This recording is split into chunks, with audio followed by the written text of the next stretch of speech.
Have you ever made honeycomb? Personally, I love it, especially in that chocolate bar, which of course I keep forgetting the name of.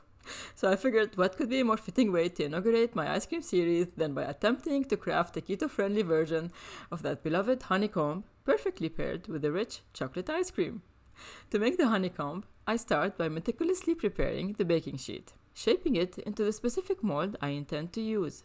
This step is critical as it requires swift action once the sugar reaches its caramelized state. It's a race against time! Exciting stuff.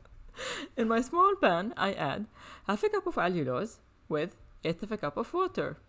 I heat this mixture over medium heat until it begins to caramelize. Now, depending on your preference of how dark you like your honeycomb to be, you can choose to remove the pan from the heat as soon as caramelization initiates or wait a tad longer for a deeper caramel tone. Keep in mind that the allulose continues to caramelize for a few minutes even after it's removed from the heat, so factor that in when preparing your own version.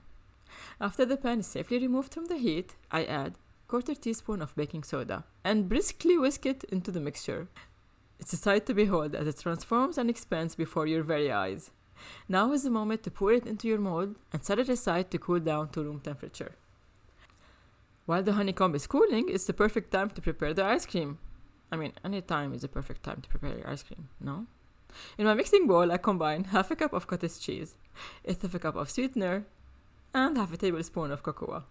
I use my trusty emulsifier to blend everything together until they meld into a smooth, creamy consistency.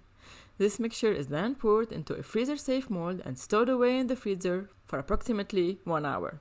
When the time is right, I scoop my newly formed ice cream into my honeycomb and shatter large pieces on top of this deliciously crunchy garnish. Now all that's left to do is sit back, relax, and indulge in your homemade culinary masterpiece.